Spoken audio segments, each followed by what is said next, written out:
Sa isang kulungan bakal ay may taong malungkot umiiyak. Ang tanong niya sa sarili ay kailan magigisna ng liwanag. Malayo ang iniisip at nakakuyong yaring mga palad. Bakit daw siya nagdurusa sa kasalanang di niya ginawa?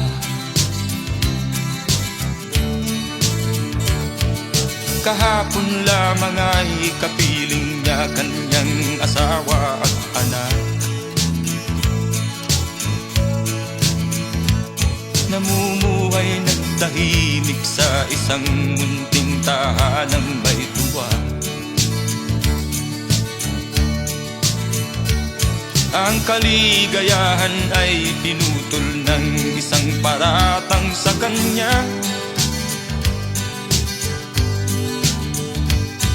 Siya daw ang may sala sa isang krimen na di naman niya ginawa.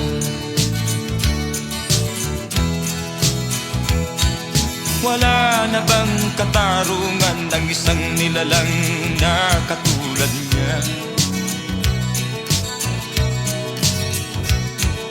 Ilan pang tulad niya ang magdurusa ng walang kasalanan?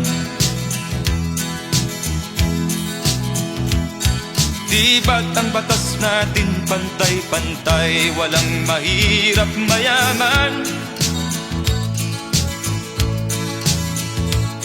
Bakit marami ang nagdurusang mga walang kasalanan?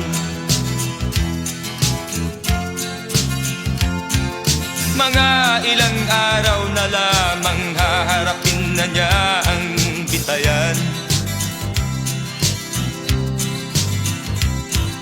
Paano niya isisigaw na siya'y sadyang walang kasalanan? Tanging ang Diyos lamang ang siyang saksi at siyang nakakaalam. Diyos na rin ang siyang bahalang maningil kung sinong may kasalanan. Dumating na ang araw, haharapin na niya kanyang kamatayan. Sa isang upo ang bakal na kay dami ng buhay na inutang.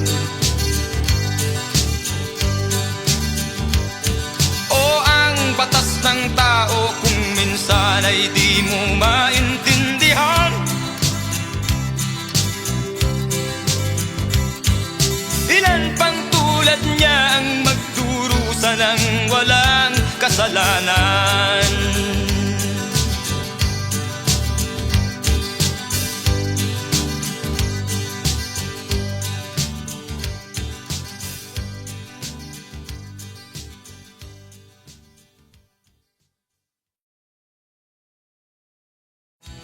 Wala na bang katarungan ng isang nilalang na katulad niya? Ilan pang tulad niya ang magdurusa ng walang kasalanan?